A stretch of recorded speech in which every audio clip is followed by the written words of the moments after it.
Building a family can be a complicated, messy, lonely, and sometimes heartbreaking process. But you don't have to navigate this challenging journey alone. Welcome to the All Paths podcast, where we support and celebrate all the different ways there are to try to grow your family. We are your hosts, Emily and Leanne, from the nonprofit organization All Paths Family Building. And today we're talking with Cynthia about her family's story. Cynthia, thank you so much for joining us today. Thank you so much for having me, Emily. I appreciate it. So before we jump into it, we would love for you just to introduce yourself for our listeners. Sure. So my name is Cynthia, and my background is both mental health. I am a social worker as well as a health and wellness coach. I've been coaching for over 20 years. I work with people on both body and mind. I'm trained in MBSR, Mindfulness-Based Stress Reduction. So I lead groups and workshops, and I'm talking with people all over the country on a variety of health and wellness topics. I have my own small business called Work Well Webinars, where I develop and design wellness webinars for companies, universities, hospitals, and groups across the country on a variety of health and wellness topics. Great. Thank you so much for that intro. Can you tell us a little bit more about your family building journey? Where did it all begin for you? Sure, I'm happy to. So let's see. My journey was about 20 years ago. I have two children. My daughter is almost 21. My son is just turned 18. So I went through infertility well over 20 years ago. It was quite a long process, quite extensive in that I went through many years of infertility as well as recurrent pregnancy loss. So I had a lot of loss, a lot of infertility struggles, and I actually received a lot of support from what used to be called Resolve, which now has changed to All Paths. And I would go to in-person support groups when I was going through infertility and found it to be so incredibly helpful. That's wonderful. And it's always fun to talk to folks who, have used our services before. It's one of the kind of really awesome things about having an org that's been around for this long. We just celebrated our 50th anniversary a couple of Amazing. years ago. It's really neat to have people come back and say, "Oh, you helped me, in the 80s." And I had somebody call the other day who their mother-in-law had recommended us because she had used our groups when she was building her family, and now it's, a generational thing. It's really neat. Well, we're glad that you were still connected with us. Oh, yes. I mean, I just think back to the time in my life when I was going through so much with family building and how much you all helped and supported because it's just, as you all know, it's a time of feeling very alone, overwhelmed, so many different feelings. And like you said, Emily, having some kind of a support group, other people who are dealing with similar issues, even if they're not the same, but similar, any kind of, family building struggle is so, so supportive. So you said that, you struggled with infertility, with a recurrent pregnancy loss. I'm so sorry. But that you ultimately did end up parenting two children. Can you talk a little bit about how they both came to be? Sure. So my first child was born through IVF after several rounds of IVF. We were lucky enough to have my daughter. It was a very high risk pregnancy since I had so many miscarriages. So I was watched closely, had a cerclage and a scheduled C-section to make sure that I didn't go into labor early. So there was a lot around that pregnancy, but I'm really grateful that my husband and I were able to have my first child. And what happened to me shortly after my first child was born is I ended up getting pregnant miraculously. My daughter was about 9 months. And what happened was ended up being a very dangerous pregnancy for medical reasons where I had to have an emergency hysterectomy. Very, very rare situation happened. And I had the hysterectomy and basically had to decide what I wanted to do in order to have more children. So my husband and I explored different options, adoption or perhaps, not continuing on. We had one child and I felt very blessed with that. But we decided to explore gestational surrogacy.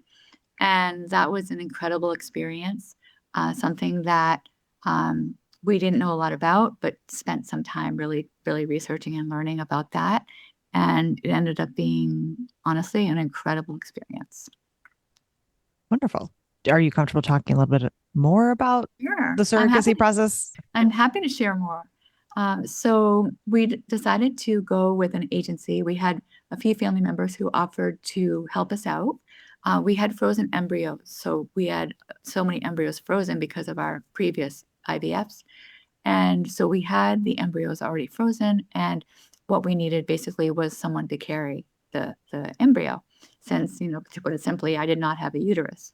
So people had offered to help, but we decided to go through an agency.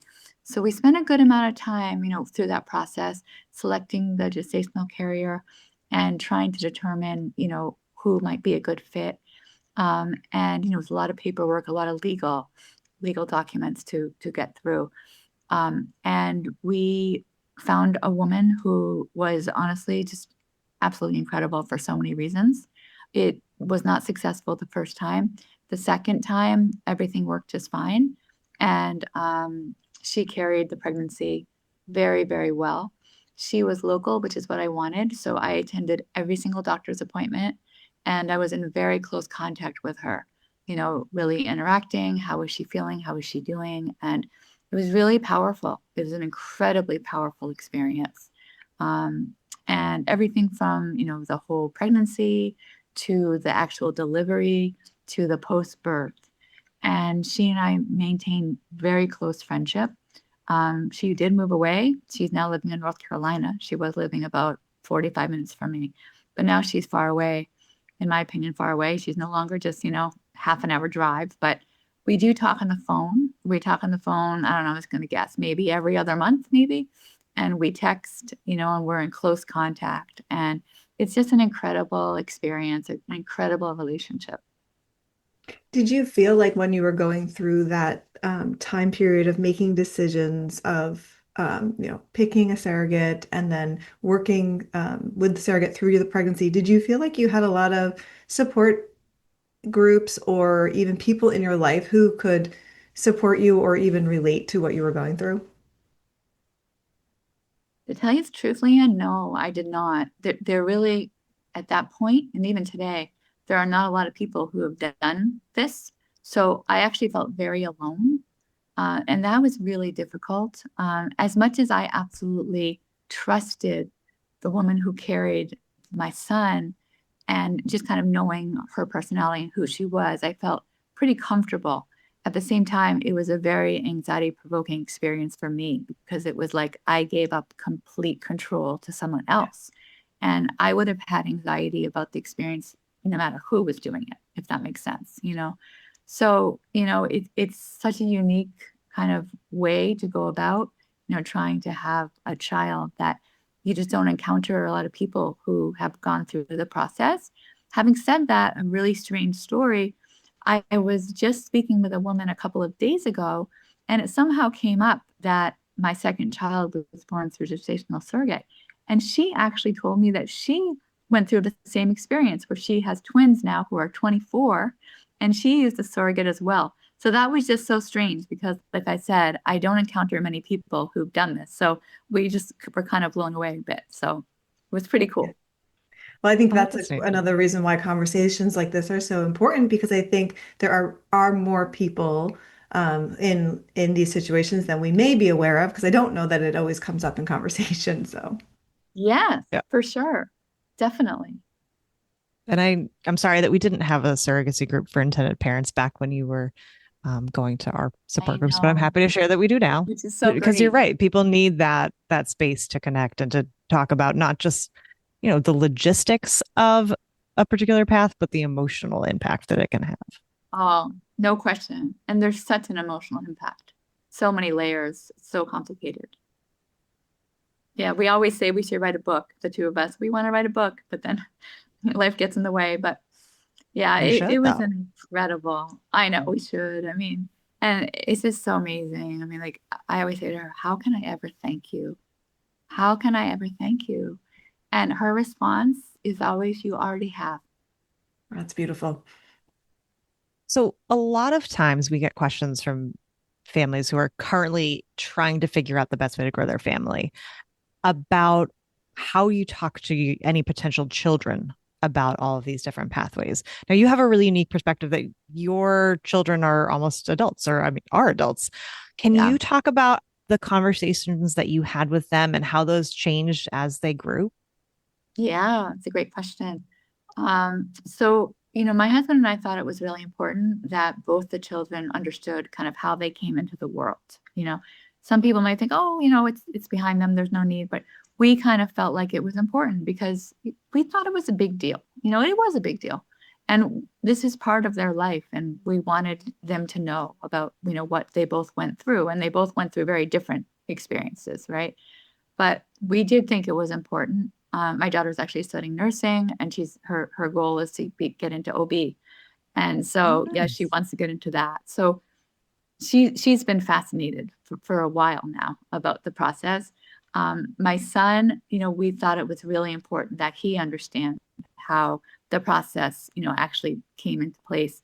When he was younger, we kept things obviously very high level, because it's a hard concept to grasp. We also thought it was important for him to know her. So that would mean we would meet for lunch. We would make sure like he knew who she was, in a sense. You know what I'm saying? And so that Mhm. was important to us too. And I think with my son's situation, we still continue to keep it like fairly high level and that like he understands like the process, but we didn't go into every like detail, of course, but he understands kind of how he came into this world. And I do think that both of them recognize the fact that they're in a sense like, it's kind of a special process. Like they're like in a sense lucky. I don't know if that's the right term, but they recognize that it was a little different in terms of how they came into this world.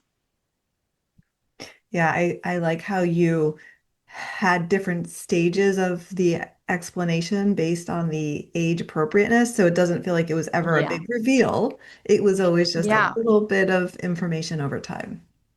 Yeah, I found a great book about gestational surrogacy too.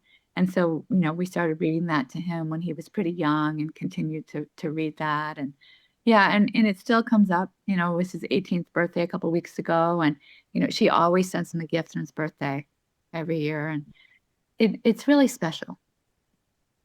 That's really wonderful. Now, I It know you really said is. you're still in touch. Does your Oh, son yeah. have kind of his own relationship now? Yep, they do. Like they will text on occasion. Sometimes he'll get on the phone and talk with her. It's just really special. It's really nice. It's a very kind of unique, I think, relationship. She has two children of her own. They're in their 20s. And it's just honestly, if you think about like how you want the relationship to be, in my opinion, it's like exactly how I want it to be. Meaning like it's just we have a lot of amazing memories. I think she looks on it as an incredible experience, like something she always wanted to do. She always wanted to do what she did. And I think she's so like almost like honored that she did it. Mm. Yeah. It's pretty amazing. That's really wonderful. Yeah.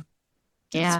Switching gears a little bit, you said something earlier that I think a lot of people can relate to, which was this feeling of not being in control. And I think Mhm. that can be a universal emotion, whatever your path to parenthood might be. And I'm curious, having had two different paths to parenthood, how that played out for you and how you dealt with sort of the anxieties and feelings of, giving up some control and just kind of going through this process. Yeah. It was obviously a very different experience, like being pregnant with my daughter and then having someone else carry my son. I had to give up complete control. And, I think that was what, 19 years ago, right? And I feel like if I had to go through the process now, it would be easier for me in a sense, only because, as I mentioned earlier, I'm trained in MBSR, for instance, mindfulness-based stress reduction. Meditation is a big focus of my life. I'm a resilience coach, so I'm training people. I'm giving instructions on how to be resilient, how to deal with stress, how to change your mindset in times of stress. Now, I didn't have those resources 19, 20 years ago. I didn't focus on all of those things. And I think as a result, it was even more stressful for me, if that makes sense. Like I've done so much in that whole kind of realm of coping, that whole aspect of mental health the past 15 or 20 years. And if I had to deal with the situation now, while it would be hard, I'm sure, it will be challenging different things, but I think it would be much easier for me now than it was back then. I also think 15, 20 years ago, the infertility world was much less talked about. And I notice it in my support groups or just in people who I speak with. People are much more open about it, which in my opinion is fantastic. Whereas when I was going through it, it was like we kept everything quiet. Everything was a secret. I remember I had a pretty challenging job. I was very busy at work. It was a lot of meetings, and it was just like a kind of a high pressure job. And I had to leave my job because I was always going out for treatment. I wasn't there, and my boss would say to me, "Why are you leaving again? What's happening?" And I just didn't want to share. I kept everything quiet. Whereas now, just in talking with people, I'll ask them that question sometimes in my groups, and I'll say, "So, are you open about what you're dealing with your employer? Do they know?" And more times than not, people will say yes. I tell them, and they're supportive, or I tell my friends and family. Whereas my husband and I kept everything secret until probably like halfway through both pregnancies, we kept it a secret. So it's kind of interesting to me how things have evolved for the better, which is so great. Yeah. That's a good point. So talk a little bit more about what you just said about how you kept it secret. How much of your struggle leading up to your first pregnancy with your daughter and then the second pregnancy with your son and the gestational carrier, how much of what was going on did your family actually know about? Well, we kept everything pretty quiet until I would say I was about halfway through the pregnancy, both pregnancies probably. They Oh, wow. knew, the first pregnancy, they knew we were having trouble, of course, because they would see all the miscarriages. And so they knew we were struggling, but it really wasn't talked about. It was almost like, oh, we won't talk about that. So we weren't really forthcoming about what we were going through at all. And same thing with the gestational carrier. We kept that pretty quiet, but we did share with time. But back then it was just not as discussed as it is now. Did you now, I mean, anybody who's been through this process knows that this journey can affect your relationships, both with yourself, with the people around you, with a partner, if you have one. How did you and your partner navigate that, especially since you didn't have that larger community necessarily? I mean, like you said, you had support groups, you had a really wonderful relationship with your carrier, but if your families and friends weren't as clued in, because again, this just wasn't something that was talked about as frequently, how did that impact your relationship between the two of you? What helped? How did you lean on each other? How did you help each other through this? And conversely, like, were there any struggle points? How did you navigate it when you're my Yeah. sole person in this moment, Mhm. but I'm Yeah. super pissed about something that's just happened. Like, how did you navigate that whole piece?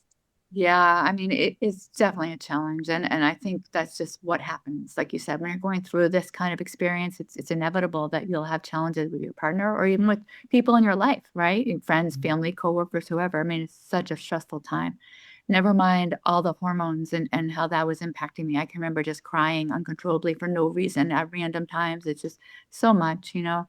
But I think, with my daughter, trying to get the time before, like before my first child, so before I ever could get pregnant, that lasted a couple of years. And that was really a stressful time, because we didn't know if we ever would be able to have a child, and it was really stressful on our marriage. It was just a lot of pressure.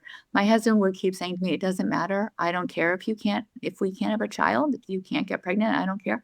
And that was really nice. Of course, that's what you want to hear. Yet still, it was just so much, so many emotions at all times. I mean, very, very, um, just, lots of sad emotions from me. And I think that's really typical. I mean, I see it in my support groups. It makes sense. But my husband was supportive. I'm very grateful for that.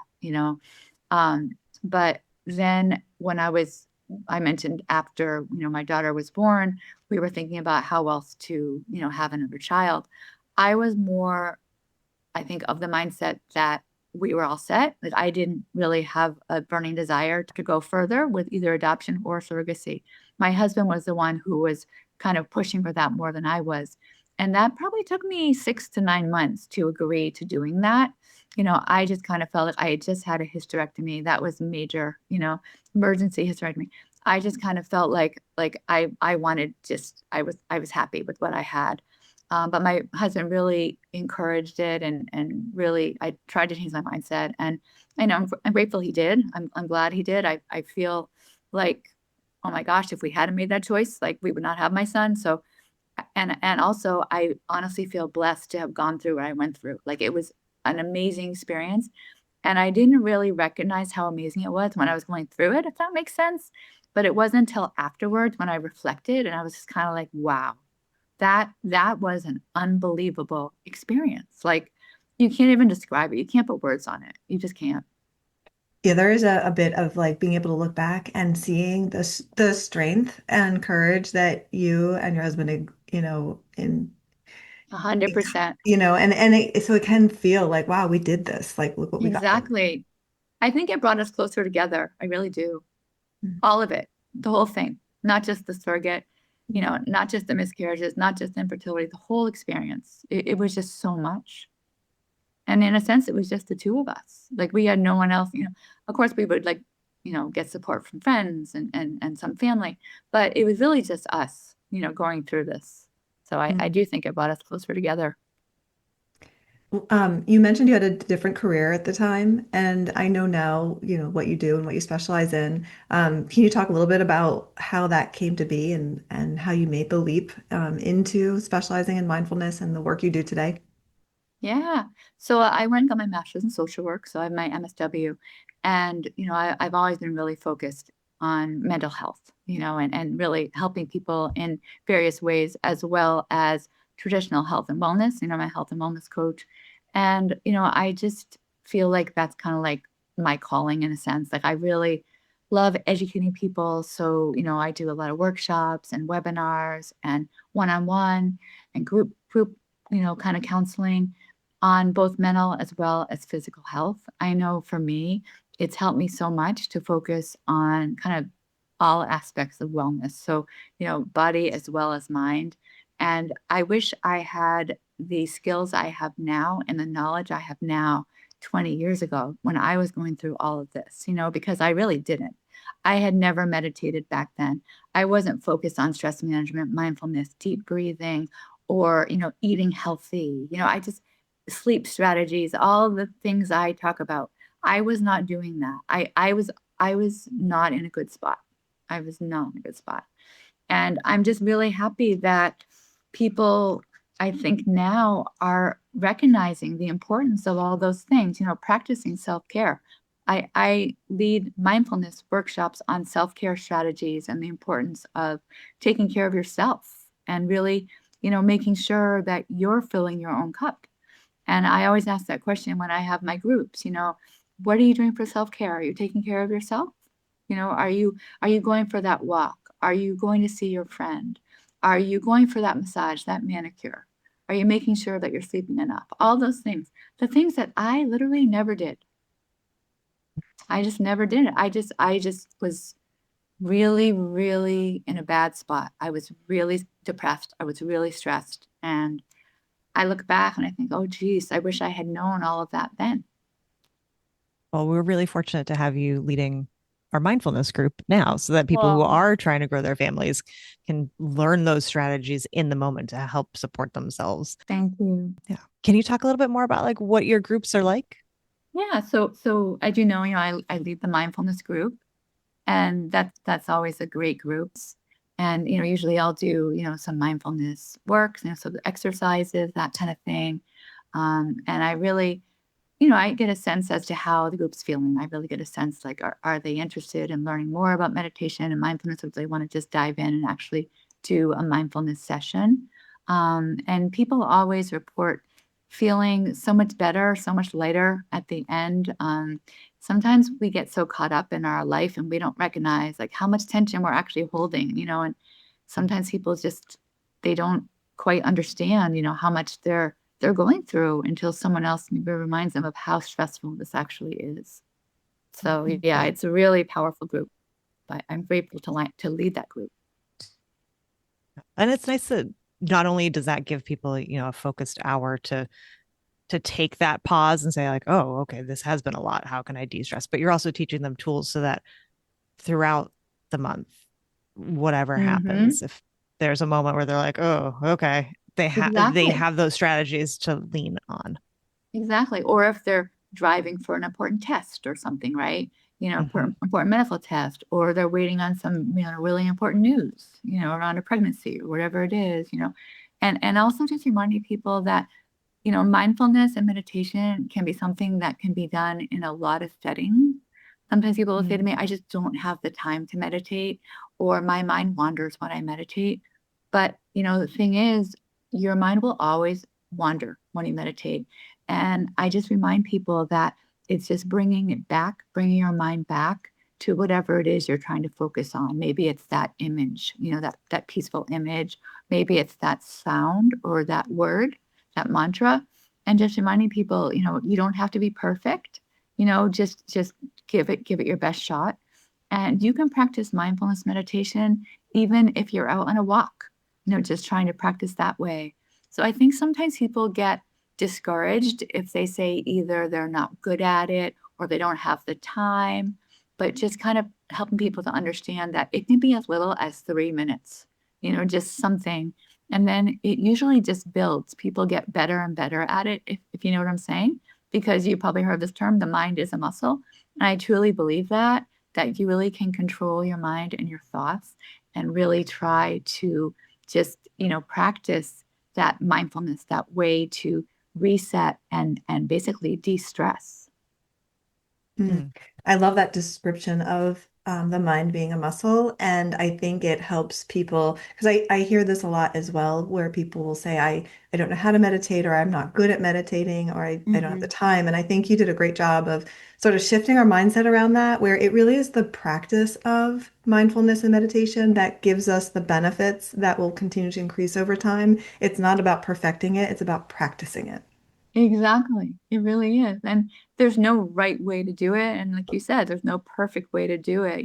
Some people will say, I need to have quiet. Others will say, I need to have a recording. There's no right way. Some people say, I need to do it in the morning, not the evening. It's whatever way works for you, whatever you can do to try and decrease that anxiety, that stressful kind of feeling that we all have, not just going through infertility, but throughout our entire life. And that's something I tell the groups as well. The skills you're learning now can be carried with you later in life because unfortunately, we're always going to have stress in our life, right? We're always going to, always. It's just a part of our life.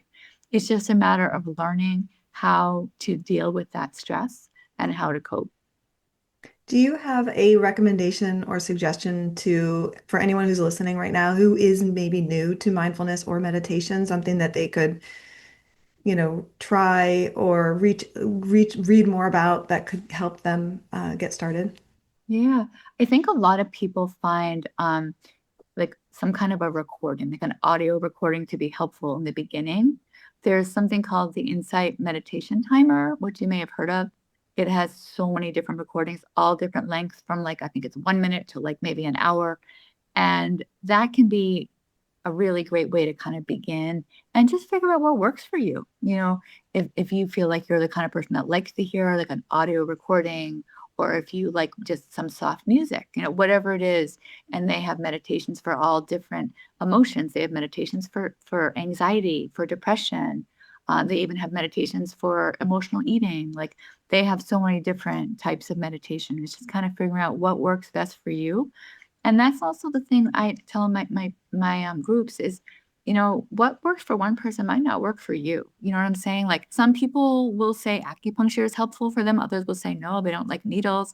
Other people will say honestly, just going out for a walk with a friend is my way of unwinding. There's no right way. I think it's just figuring out what is the best strategy for you when you're dealing with this very difficult time in your life. Be it, trying to look at whatever direction you're choosing to try and develop your family and build your family. And just a plug, we do have a couple of fertility specific meditations on our website. We need to build out that library a little bit more. But if Yes, you that's are the type awesome. of person who needs that audio, I know I will confess I've tried meditating. I'm like, I can't do it. My mind wanders. I get too distracted. Having someone else narrating like gives me something to focus on. So it tends to keep all of the noise away a little bit. So Yes, if for sure. Yeah. Keep trying, Emily. I try, I think I'm more of the like I like to go for walks. That's my Hmm. Which calming is a form of meditation. I need to be meditation right moving. there. Yeah. Is there anything that you want to share that we haven't asked about? I know we talked a little bit about your own family story. We talked about your work and how people can apply mindfulness to their own journeys. Hmm. I mean, I think one thing I would say is just, I think it's important for people to recognize that, people, I think in general, do want to help, so sometimes I think people can become kind of insular, maybe keep to themselves because either they're most likely feeling a lot of powerful emotions, be it depression or anxiety, isolation, confusion, frustration, anger, you name it, right? But recognizing that, a support group, be it your community, friends, family, even coworkers, can really be helpful. I think Mm. that's something that I should have done more. I think that's something people are doing more now, which is good. Um, Practicing self-care, I always emphasize that, and recognizing just kind of the whole variety of emotions that you're apt to feel. Like I know some days that some of the women that I talk with, like maybe they're very quiet and they just don't want to talk. Maybe they just don't want to talk. Other days, maybe they just want to share everything they're feeling. Other days, maybe they are just so angry and they just want to get it out, So it's just a time when people need to just share that they're just going through so much so people understand that sometimes their emotions will be, kind of changing quite frequently. Yeah. And I think giving themselves grace to know that those changes in emotion are very common for people going on this path. So So to common. not judge, yeah, to not judge and not feel that, any guilt or shame or anything that might, be just self-judging whatever emotion they're having at the time. Exactly. So true. So you might have just answered this, but is that what you would share with someone who is just starting out to grow I their family, would. I trying to grow mean, their I family? think what's really important is to be around supportive people who will, kind of support you. You want to hope that the people that you're sharing the information with are really listening in a way where you can share in a way that you feel comfortable. When I'm talking with people, I really practice active listening. As a coach and a social worker, it's something that I have a lot of experience with is making sure that I'm listening and that I'm being present and listening both with my eyes and my ears. How is this person communicating with me verbally as well as what am I seeing by her body language to have a better sense as to how she's doing and maybe what she needs, so I think it's can be really helpful if someone is dealing with, family building issues to make sure that you're really kind of attuned to how they're feeling. Mm, I love that. And you've sort of touched on it already, but do you have any more specific advice for how friends and family can show up to people that they love and who are in their lives and maybe struggling to build their family? Yeah, I mean, I think really sharing a powerful statement such as, I'm just so sorry you're going through this right now, and I'm here to support you. And in many cases, that person may not have been through what the other person has been through. So just making sure that you share that, I haven't been through this. Maybe in some cases you have, which is obviously the ideal situation. But if a situation comes up where the other person has not been through whatever it is you're going through, to just emphasize, I haven't been through what you've been through, but please know that I'm here for you, and I'm so sorry about all you're going through. And please know that I'm here. I'm here to support. I think it also is kind of a natural reaction to feel very kind of eager to offer solutions.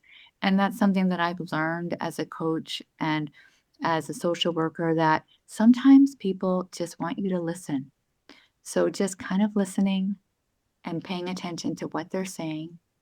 And then when the time is right, to offer some suggestions very gradually.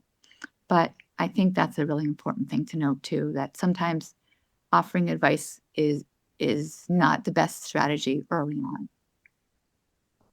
Yeah. I love that.